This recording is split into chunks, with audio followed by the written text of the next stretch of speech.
237 시대가 시작되었습니다. 하나님께서 약속하신 세계 복음화의 사명을 위해서 렘넌트 보이스가 함께 걸어갑니다. 237의 여정.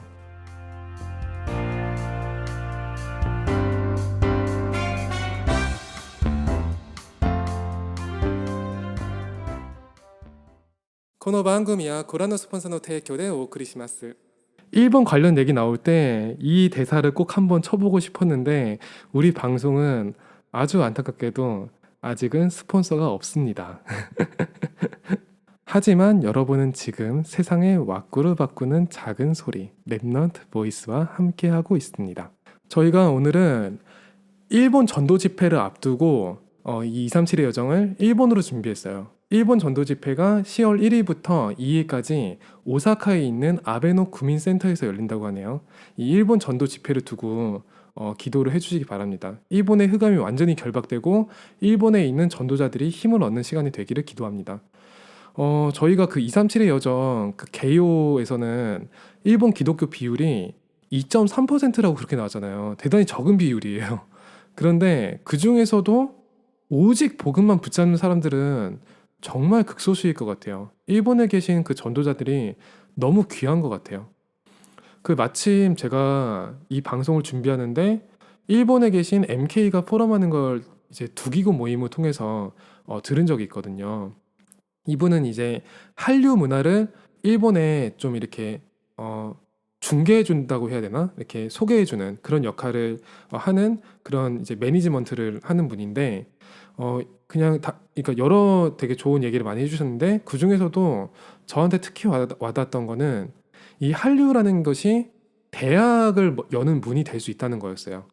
그러니까 뭐 시국이 어떤 애 저떤 애 해도 사실 일본 내에서 한류를 좋아하는 사람들은 여전히 한류를 좋아하고 그리고 대학생들 중에 그런 이제 아이돌이나 이런 걸 좋아하는 사람들이 많기 때문에 그 한류가 배용준 때부터 배용준을 좋아했던 어머니 때로부터 아이들을 좋아하는 아이들 때까지 이게 대물림이 된다고 하네요.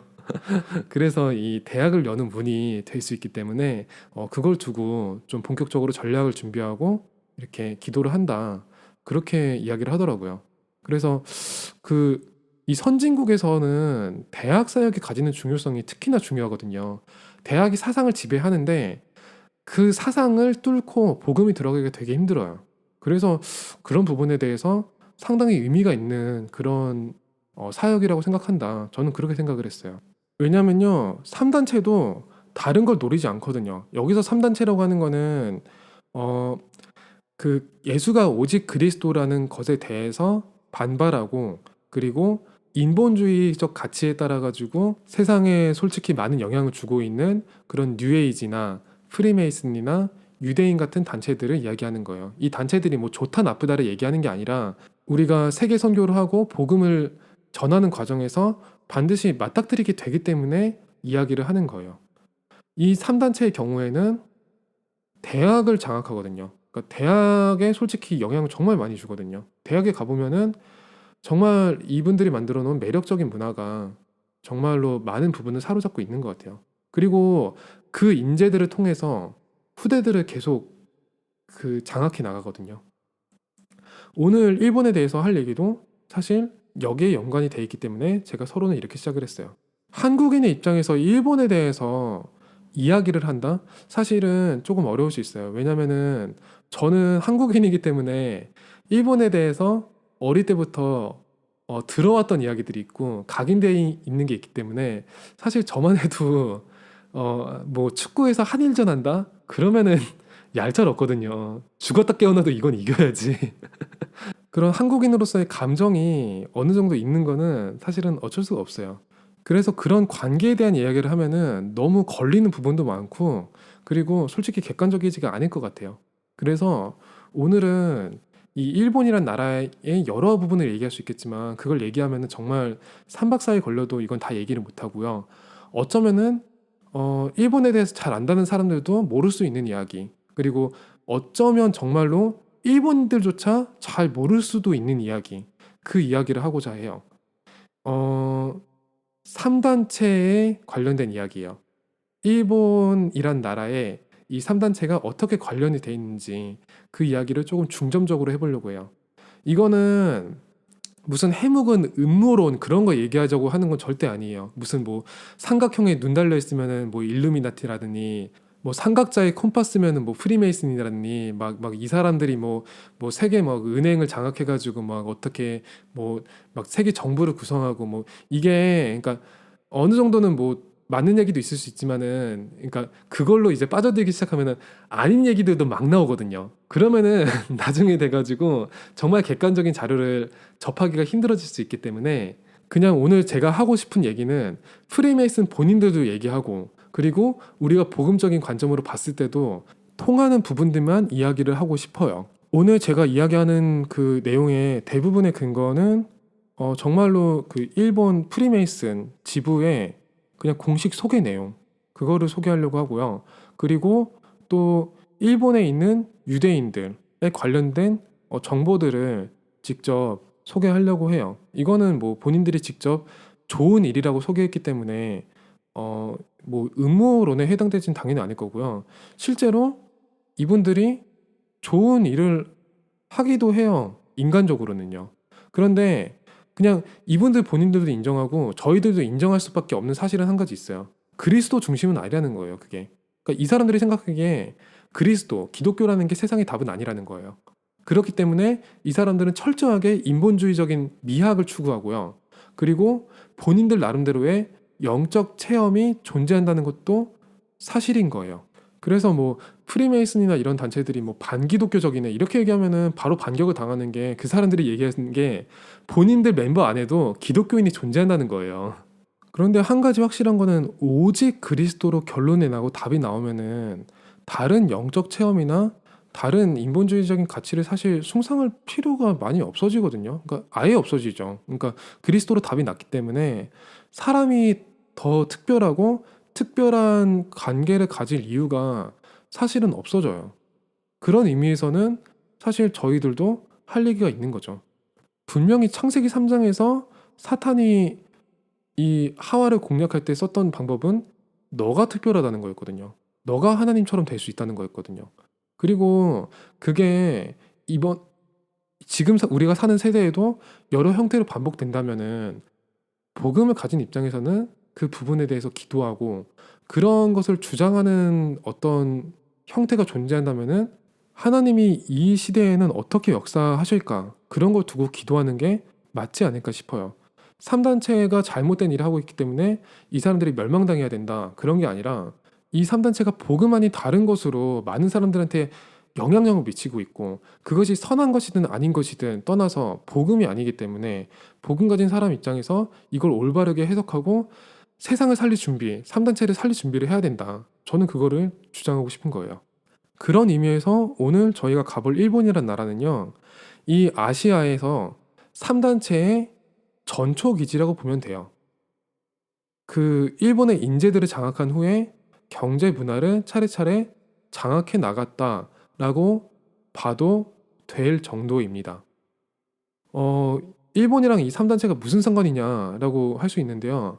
가장 먼저 뉴에이지부터 얘기해 볼까요? 그러니까 뉴에이지는 일본으로 들어왔다라는 표현보다 오히려 일본에서 나왔다 이런 표현이 좀 더 어울리는 것 같죠?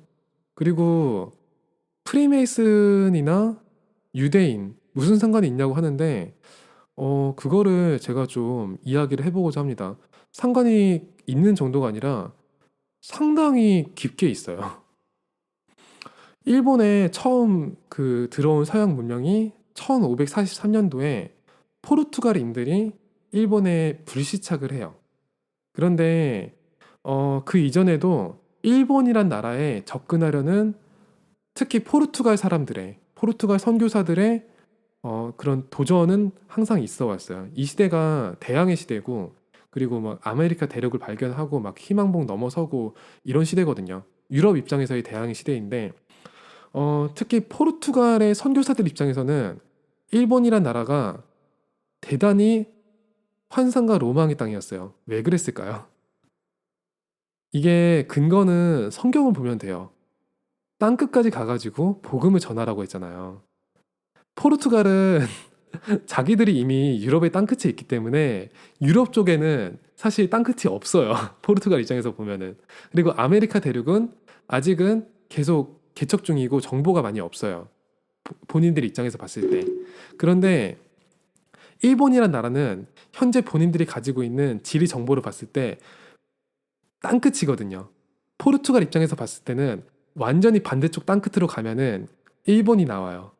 그런 의미에서 이 하나님이 주신 사명, 그러니까 예수 그리스도가 부활하신 이후에 40일간의 사역을 마치시고 마지막으로 주신 그 지상 명령을 성취할 수 있는 가장 매력적인 땅은 어디냐? 일본인 거예요. 그래서 이 일본이란 나라에 대해서 부정확하지만 많은 자료를 남겼고, 그리고 그걸 그 환상이 결국은 결실을 맺어서 포르투갈인들이 일본에 가장 먼저 접근을 하게 돼요. 그런데 일본이란 나라가 택한 전략은 뭐냐면요. 이 사람들이 가지고 온 문명, 그러니까 도움이 되는 실생활적인 부분, 무기, 뭐 기술 이런 부분에 대해서는 전적 수용, 그리고 사상적인 부분, 종교적인 부분에서는 전적인 배척이었어요. 이거는 일본 내부에 그 사정과도 좀 연관이 돼 있어요. 그 당시에 일본은 통일되어 있다기보다는 여러 세력이 엄청나게 그 전투를 벌이고 있는 상황이었기 때문에 본인들한테 조금이라도 이득이 되는 기술이 있으면은 그건 취해서 이 일본 내에서의 주도권을 잡는 데 혈안이 되어 있었어요. 그리고 포르투갈 선교사들이 가지고 온 무기나 기술들은 그 특별한 요소들을 채우는데 너무 큰 도움이 됐던 거죠. 하지만 기독교는 되도록이면은 받지 않으려고 했어요. 왜냐하면 본인들은 이미 사무라이 정신으로 무장해서 철저하게 싸우고 있는데 그 상황에서 뭐 인류를 구원한다는, 만민을 사랑한다는 그런 종교가 들어와 버리면 이게 본인들의 상황하고 맞지 않는다고 판단을 한 거예요. 그러니까 오히려 전투력을 감소시킨다, 본인들의 세력을 감소시킬 수 있는 위험한 종교다라고 판단을 했던 것 같아요. 그때부터 일본은 기독교에 대해서는 배격, 하지만 기술은 환영, 이런 그 체제를 만들어 가요. 그렇게 해서 도요토미 히데요시가 결국에는 일본의 주도권을 장악하게 되고, 그게 조선 입장에서는 대단히 힘든 결과로 나타나죠. 임진왜란이라는 게 일어나게 되죠. 아무튼 일본이라는 측면에 대해서 조금 더 집중해서 이야기를 하자면, 결과적으로 이렇게 축적되어간 일본과 서양 국가들과의 관계가 본격적으로 결실을 맺어 나가기 시작한 거는 1868년 메이지 유신 전후라고 볼 수 있어요. 그 메이지 유신 전후로 서양과 본격적인 교류가 시작이 돼요. 그때부터 일본이란 나라는 선교사가 들어오는 것에 대해서는 배척을 하지만 기술자들이 들어오는 것에 대해서는, 그리고 상인들이 들어오는 것에 대해서는 아주 크게 열어놨기 때문에 이 프리메이슨들과 유대인들이 집중적으로 들어온 데에 아주 큰 장을 제공해 주게 돼요. 일본 입장에서는 너무 이득이 되는 사람들이거든요. 그리고 이 사람들은 거꾸로 일본에서 다신론적 뭐 명상 그런 문화들을 어, 거꾸로 서구권에 전파하게 돼요. 이 문화들이 후에 뉴에이지 사상의 근간을 이루게 됩니다. 그러니까 애초에 이때부터 이미 3단체와 일본과의 관계는 시작됐다고 보면 돼요. 그걸 어떻게 할 수 있느냐? 노찌를 지었거든요. 그리고 노찌만 지어놓은 게 아니라 교회들도 지어놨어요. 일본은 선교사를 배제했다고는 하는데 지금 일본에 생각보다 교회 건물이 좀 있어요. 그리고 교회 건물 되게 예뻐요. 그러니까 요즘에는 그게 주로 결혼식장으로 많이 쓰이거든요. 이게 예배를 위한 건물이 아니에요. 건물을 위한 건물이에요. 일본한테는 교회가 예배를 위한 장소로 필요했던 게 아니라 건축 기술을 배우기 위한 자료로서 필요했던 거예요. 그 건물을 짓는 기술을 제공한 사람들이 바로 프리메이슨이에요. 이분들은 근본이 건축가잖아요. 건축엔 탁월해요. 이 프리메이슨들이 아시아에서 활로를 뚫기 위한 그 전초 기지가 일본이었고, 필요한 걸 지어줄 때까지 이렇게 제안을 했던 거예요. 그러면은 일본에 오랫동안 유지되어 있는 서양식 건물들의 상당수는 그 영향을 받았다라고 볼 수밖에 없는 거죠. 여기서 우리가 일본의 여러 도시들 중에서 항구 도시들, 특히 그 중에서도 요코하마랑 나가사키, 이 두 도시를 주목해서 보고자 해요.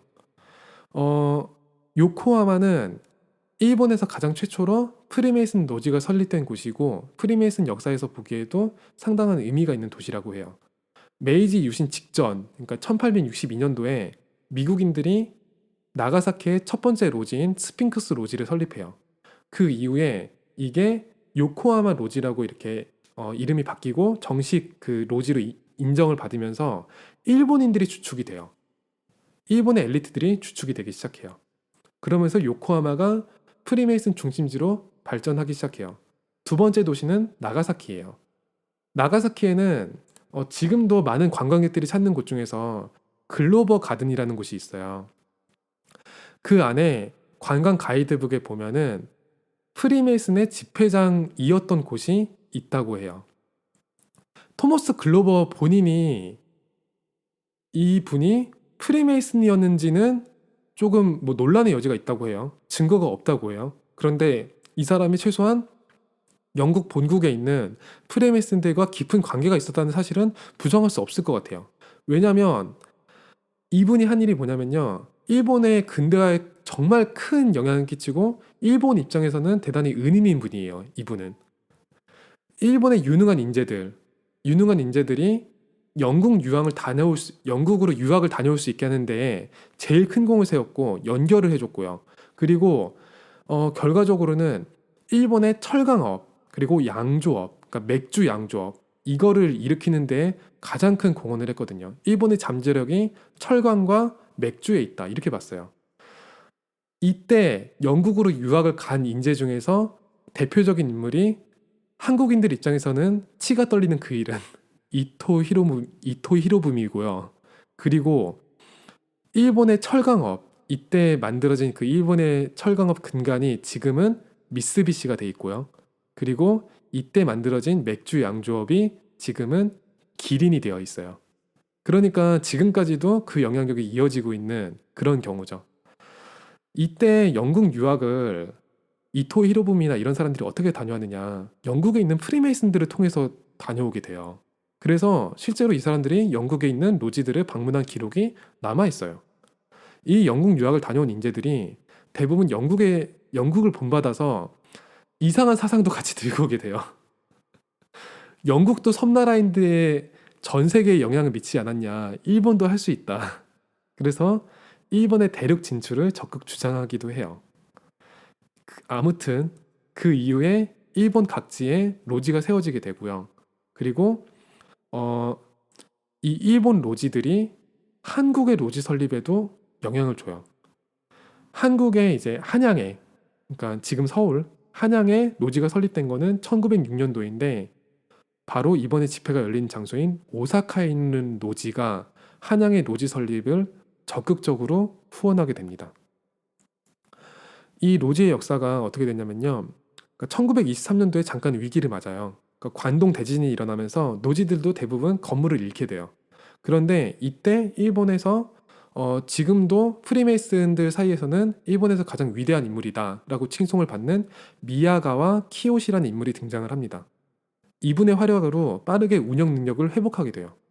그래서 미야가 키요시는 일본인 최초로 히람의 지위까지 올라요. 히람은 그러니까 프리메이슨의 조상으로 여겨지는 사람이거든요. 그 성경에서도 나오는 인물인데 솔로몬이 솔로몬 성전을 만들 때 히람한테 그 설계를 의뢰했다고 나와 있어요. 그래서 건축가를 근간으로 하는 프리메이슨은 이 히람이라는 사람을 자신들의 선조처럼 여기고 그리고 그 히람의 지위는 프리메이슨 중에서도 가장 특출난 그 업적을 이룬 사람한테만 주어지는 거거든요. 이 미야가 키요시는 히람이라고 불려요. 아무튼 이 미야가 키요시를 중심으로 전쟁 후까지 노지들이 유지가 될 수가 있었어요. 전쟁 후에는 어떻게 되느냐? 미군들이 들어오잖아요. 그 미군들 캠프를 중심으로 해가지고 도쿄랑 요코하마 중심으로 이 노지들을 집약시키기 시작한 거예요. 그래서 그 노지들은 지금까지도 운영되고 있어요. 결국 이 프리메이슨들은 보고만 없었지 일본이란 나라의 잠재력을 미리 알아보고 1800년도부터 1900년도까지 일본이 급성장을 하는데 결정적인 영향을 미친 거예요. 그러니까 메이지 유신과 직접적으로 연관이 되는 일들을 했다고 볼 수 있는 거죠. 그러면 프리메이슨은 그렇다 치고 유대인은 일본하고 뭔 상관이 있느냐 이렇게 얘기할 수 있는데요. 만만치 않게 상관이 있더라고요. 만만치 않게 일본에 영향을 많이 미쳤어요. 유대인들도요. 그러니까 일본과 유대인은 민족적으로는 관계가 없죠. 관계가 없는데 요코하마랑 나가사키 이 항구들 자체가 유대인들이 집중적으로 들어올 수 있는 통로였어요. 그러니까 제일 개방적이었고요. 일본 정부들은 상인들을 주로 수용한다 그랬어요. 근데 유대인들이 상인하면 유대인들이잖아요. 정말 특히 일본 입장에서는 매력적인 인재들인 거예요. 그래서 일본에 영주할 수 있는 그런 자격도 주고 많이 장려를 해줘요. 이 사람들을. 그래서 이 사람들이 가진 기술력으로 일본을 발전시키는 데 도움이 되려고 많은 그런 배려를 해요. 그래서 현재까지도 요코하마에는 유대인 회당이 있고요. 나가사키에도 회당이 있긴 있었는데 그거는 이제 원자폭탄 공격으로 인해서 그 회당이 한번 이제 없어진 것 같아요. 이 일본에 들어왔던 유대인들은 주로 소련계랑 동유럽계 유대인들이 많아요. 그러니까 공산혁명이 일어나면서 소련 내에서 유대인들은 설 자리를 많이 잃었어요. 왜냐면은 부를 가지고 있는 자본가들이기 때문에 유대인들이 대부분 이 공산주의자들 입장에서는 제일 먼저 쫓아내야 될 존재들이거든요. 그러니까 공산혁명이 일어날 때 이 동구권, 소련 이런 나라들의 유대인들은 일단은 서유럽으로 도망치고 싶은데 사실 이 공산주의의 바람이 서쪽까지 불 수도 있다는 생각이 들거든요. 그러니까 이것도 약간 불안하니까 아예 뜬금없는 나라로 도망치려고 하는 거예요. 근데 일본은 유대인의 호의적이니까 기술만 들고 있으면 그러니까 일본으로 넘어가기 시작하는 거예요. 그렇게 유대인들의 일단 클러스터가 생기게 되고요. 이게 2차 대전 시에 오히려 더 강화가 돼요. 일본의 동맹국이었던 나치 독일은 유대인들을 완전히 탄압했어요. 그런데 일본 입장에서는 유대인을 탄압할 이유가 없거든요. 그러면은 이제 나치 독일이 유대인을 탄압하니까 아, 그래, 우리도 유대인은 좋지 않다고 생각해 라고 말은 하지만 눈치를 살살 보면서 사실은 유대인들을 그렇게 탄압하지는 않았던 거예요, 일본은. 유대인들은 일본인들한테는 도움이 되는 존재니까. 그래서 폴란드에 있는 유대인들이 그 주로 나치의 압제를 피해서 일단 리투아니아로 도망친 후에 리투아니아에 일본 대사관이 있거든요. 그러면 그 일본 대사관을 통해서 일본 비자를 발급받아서 동인도 제도로 탈출한 다음에 거기를 통해서 일본으로 입국하는 루트를 택했던 거예요. 그래서 일본은 이 기술을 활용해야 되기 때문에 독일 눈치 살살 보면서 유대인들을 몰래 몰래 수용했고 유대인들 입장에서는 오히려 일본이 더 안전할 수 있어 라는 생각을 가지게 된 거예요. 그러니까 독일에 저항하는 나라들보다 더 안전한 탈출구가 될 수가 있어. 그래서 미국으로 도망칠 수 없으면 일본으로 가자. 그런 생각이 들게끔 되는 거예요. 이 일본의 유대인들이 결과적으로는 음악하고 게임에 되게 큰 역할을 해요. 그러니까 일본 내 유대인들이 음악하는 사람들이 엄청 많이 가게 돼요. 뭐 지휘자 펠릭스 바인가르트너 그리고 피아니스트들 레오 시로타, 레오니드 크로이처 그리고 릴리 크라우스 이런 분들이 일본에 가가지고 본격적인 활동을 하거든요. 그리고 게임계에도 은근히 영향을 많이 끼쳐요. 대표적으로 그 소닉 만든 회사, 비디오 게임 회사인 세가 있죠. 이게 일본에 있는 유대인들하고 그리고 미국의 유대인인 네이빈 로젠이라는 분과의 이 커넥션을 통해서 설립한 회사예요. 이 네이빈 로젠이라는 분이 유대인이에요. 그래서 지금도 뭐 세가는 야 유대인 회사야 이런 소리 들어요. 검색해보면 그렇게 얘기하는 데가 있어요. 그리고 이 일본의 유대인들이 한국에도 영향을 미쳐요. 그 일본에 있던 랍비 중에서 마빈 토케이라는 분이 계시거든요. 이분은 탈무드를 조금 이야기식으로 풀어서 이야기 탈무드로 만들어서 일본 내에 출간을 해요. 그런데 이분이 나중에 주한 미군의 종군 랍비가 되는 거예요. 그래서 그 이후에는 한국어로도 이걸 출간하게 돼요. 여러분들 혹시 옛날에 뭐 유대인 교육법이나 뭐 이야기 탈무드라든지 그런 거 읽어보신 분들이 계실 수도 있어요. 그거는 이 마빈 토케이어라는 분이 번역한 걸 가지고 우리가 읽고 있다고 보면 되는 거예요. 이게 왜 우리가 알아야 될 필요가 있느냐? 결과적으로는 한국에 영향을 주거든요. 좋든지 싫든지 한국과 일본은 문화를 가장 많이 주고받았고요. 그리고 앞으로도 주고받을 수밖에 없는 그런 관계예요. 뭐 이거를 뭐 어떻게 뭐 일시적으로 불매 운동을 한다느니 어떻게 한다고 해가지고 그 교류가 끊길 수가 없어요, 사실은. 그래서 일본 내 3단체가 형성한 문화들은 직접적으로 한국에 영향을 미치게 돼요. 이게 억지로 일본을 사랑하자. 이거는 억지죠. 이거는 그렇게 될 수 없을 수도 있죠. 그런데 살리지 않으면 같이 죽어요. 그거는 현실적인 부분에서 봐야 될 필요는 있는 거예요. 하나님은 옳은 것이 아니라 사랑을 택하신다고 이번 산업선교 메시지에서 말씀하시더라고요. 저도 좀 큰 은혜를 받았는데, 우리가 일본을 봐야 되는 입장이 그거인 것 같아요. 그러니까 우리는 사랑할 수 없는데, 그러니까 한국인이 제 입장에서는 솔직히, 그러니까 이게 그냥 들었던 얘기가 남아있기 때문에 남아있는 게 있어요. 그렇기 때문에 그 일본이란 나라에 대해서 온전히 객관적으로 보는 거는 솔직히 제 입장에서는 힘들어요. 그런데 하나님의 사랑으로 봤을 때는 이 나라는 237의 한 부분이고 분명히 살려야 될 이유가 있는 나라인 거예요. 그런 의미에서는 3단체가 이렇게까지 큰 영향력을 가지고 있는 일본이란 나라에서 전도 제자들이 일어나고 있다는 사실 자체가 되게 신기한 것 같아요. 그러니까 이 3단체들이 일본 내에서 뭐 그러니까 되게 좋은 일들을 많이 했잖아요. 일본 입장에서 보면요. 그러니까 일본을 발전시키는데 정말 큰 영향을 미쳤고 일본이 그 유산으로 사실 경제도 발전하고 되게 잘 살아가고 있잖아요. 그런데 그러면은 그 자연스럽게 인본주의적 문화라는 게 더 우선적인 가치가 될 수밖에 없거든요. 그런데 그런 나라에서 전도 제자가 일어나고 오직 그리스도로 잡은 제자가 일어나고 한국으로 넘어와서 훈련을 받는 제자들까지 생기고 또 새로운 제자를 세우고 그 자체가 정말 하나님이 하신다는 것을 보여주는 상징적인 나라인 것 같아요.